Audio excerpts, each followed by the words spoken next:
Over here in the upper left, in the purple, he is. So dear.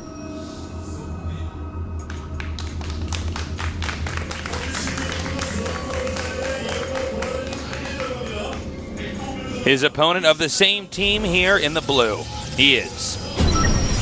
So trap. Okay, quick question for you. Yeah. What idea is better, deer or trap? Trap. Okay. It's actually really You're easy. right. Yeah, I'm right. Is deer a bad idea, though? Yeah, I'm not crazy for it. I think if it was D-E-E-R, then suddenly it would become better than trap. Just like a random animal that is not scary. Oh, excellent. Welcome to the studio, guys. Hey, guys in the audience. Hey, guys. Enjoy the Welcome to the show. No, I would say, yeah, I think D-E-E-R. But, you know, it's hard because these guys are giving themselves IDs in a second language. Well, yeah, if it was D-E-E-R, it would be the animal, right? So yeah, and there was a lot of jokes you could make with that. And not just that, it's the thing is you have to think about what the animal is. It's kind of like Pig Baby in that way. It's like, well, a deer, I mean, deers get hunted and eaten by other animals, so they don't do very much, right? Yeah. They like are famous for stopping in headlights and getting hit by cars. Like deer is a pretty garbage animal. A lot of cars that get totaled by deers and the deer walks away. Yeah. Deer probably dies later. Especially mooses. Mooses, yes. Yeah.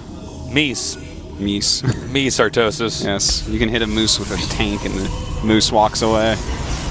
Dude, mooses are like the hippos of land animals. That's true, although a hippo is technically a land animal as well, I think. Doesn't count. Not in the tasteless category of the animal kingdom. Runs pretty fast still.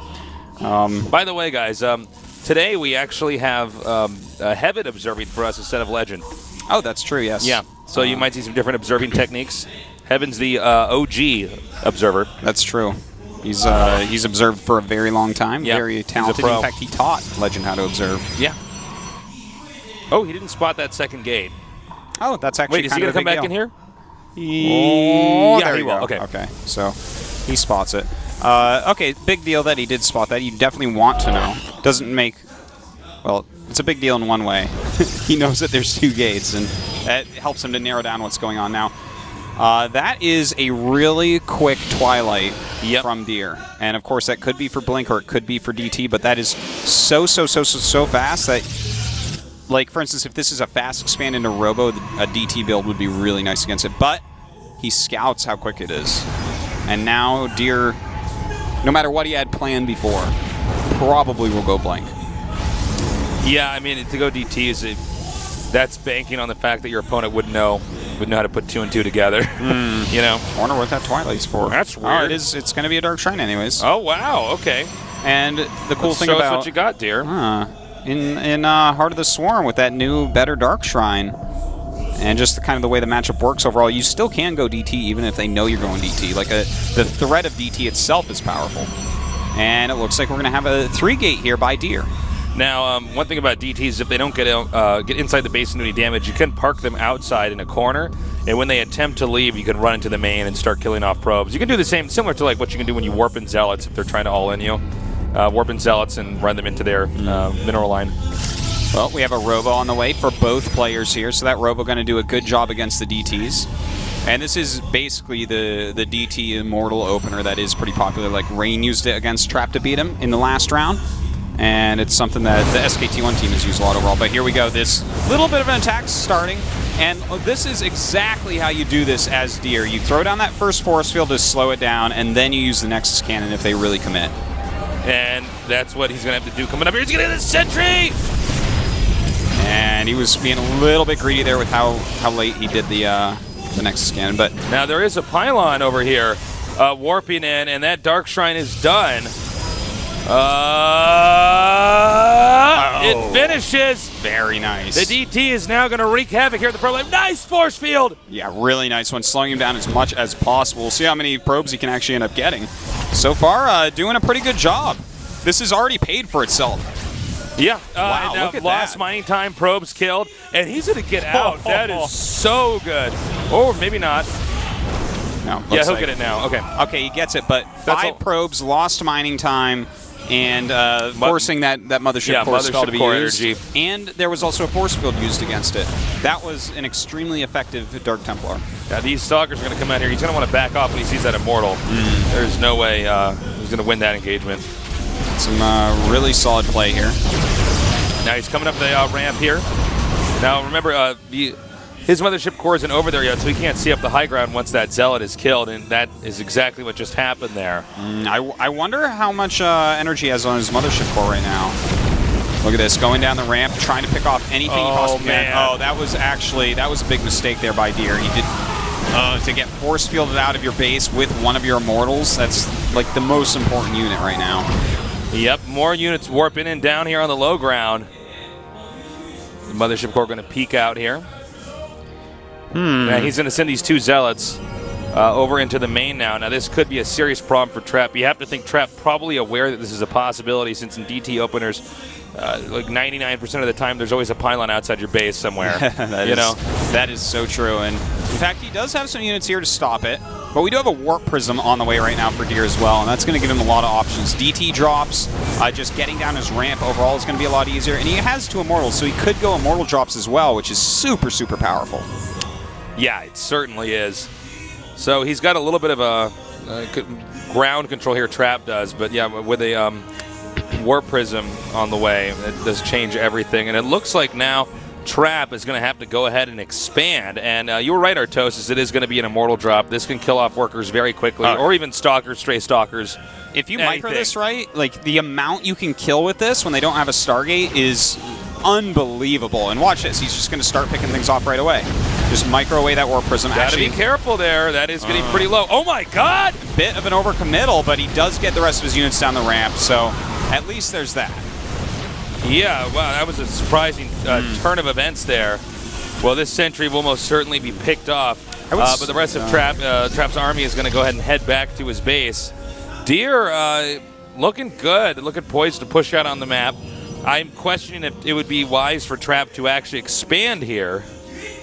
You know, I think it's time for both players to think about expanding. We're having an Archon. If they try to kill each other right now, I think that's exactly what Deer's going to do, though, it looks like.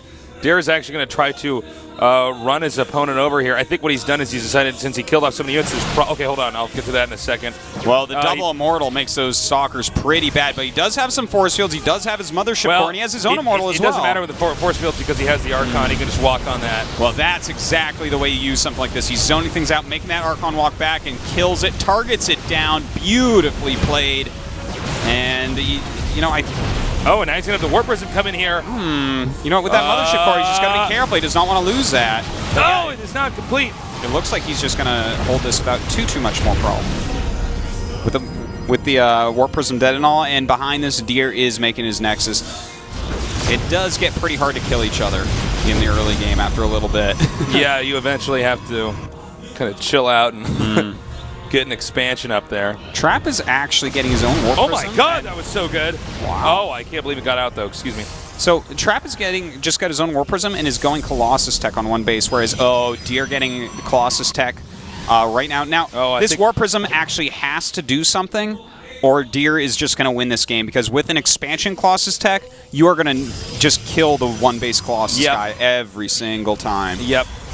You are exactly right. I mean, Trap's got this dramatic build that he's doing right now, just going one base Colossus. The game has to end in the next few minutes for him if he's going to win. But same time, all Deer has to do is defend, and he'll have the econ advantage and be able to muster up the army to defend. Well, here we go. A little drop is going down. See how much damage he can get done. The Nexus Cannon comes out. The Stalkers come back. Looks like this Warp Prism going to be done harassing for now. Trap might be in a little bit of trouble here. He's sending the rest of his army up here to gather outside the entrance of the second base here for Deer. And that first Colossus is now being produced. We should have one started for Deer pretty quickly. And as long as he has one started after his opponent starts one, I mean, the rally point is so much closer to him. He's going to have it without any problem. He's going to have his Nexus there. He's going to have the defender's advantage, a little bit of high ground. The Warpins are going to be right on top of the battle. This situation is almost 100% perfect for... oh, God, he's even going to start picking off sentries. This is This is basically perfect for Deer. I cannot imagine him losing from here. Yeah, Deer has handled this all so well, and that's not to take anything against or away from Trap here. Trap's playing very well. Yeah, certainly. But Deer is just a little bit cleaner, a little bit neater. Yes, he's having the expansion. He has a little bit more tech than his opponent even. It's just a perfect scenario. All right, the next cannon's triggered, and he's going to back up. He wants that to run out when his Colossus gets over here. Now, the Immortals are coming in. Oh, my God. That is the nail in the coffin, I think. He has twice as many Zealots and about the same of everything else. Okay, so this is the end here, guys. There's really no way for Deer to lose this. This is a game of math, not even strategy anymore. Yeah. You can't even bungle this one. The attack move almost does it itself. Yeah. So, that Zealot Warping pretty nice, but notice how that Colossus is getting so low in health. That's some really nice targeting on that one Immortal. But Trap knows it. That's it. All right. Very well done there by